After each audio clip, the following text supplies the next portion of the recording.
right, next up we have how to check your oil. So, Okay, so obviously we're gonna check the oil. It's like, why do we need to check why do we need to check the oil? First thing you need to do is, okay, how do you check the oil? You need to locate the engine. Most people know it's in the front of the car. Of course, some cars like VW Beetles might have it on the back. But on this car, Lexus, the engine's in the front. You want to pop your hood. If you're wondering where that is, it usually has a little logo on it right there. The lever that says hood release. Just know the hood's not gonna automatically pop up. It has a safety lock so it doesn't blow up on you in case it ever gets hit by accident.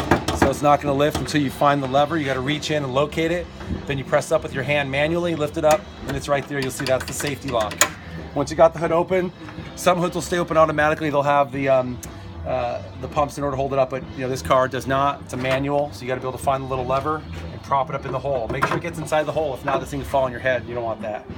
So you're going to check the oil. The first you want to look for, when you look at the engine, you want to look for potentially a colored item. For this one, the oil dipstick is right here. You'll see it's yellow. You pull it up, fairly long.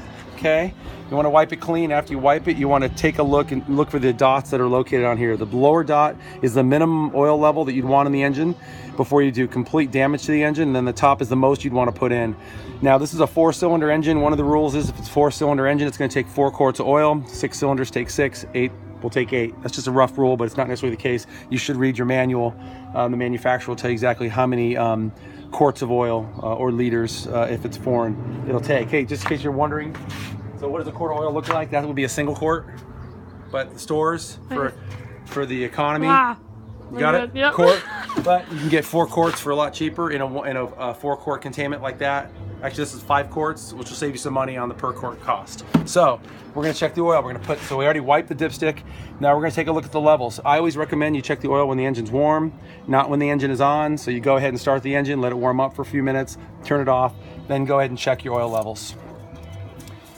Put the dipstick in, pull it back out, and as you see, for this car, it's absolutely perfect. You don't want to be over the dot. You could be slightly beneath it. I would tell you that at this point in time, this car does not need any oil, but I know that based on the mileage, it's about due for an oil change. You want to change your oil on a vehicle roughly every 7,000 miles would be the maximum you'd want to drive, 7,000 miles per oil change, okay? Because that's the one way to maintain your engine so it doesn't break down. So this one does not need oil. We're going to go ahead and shut it. At that point in time, happy motoring.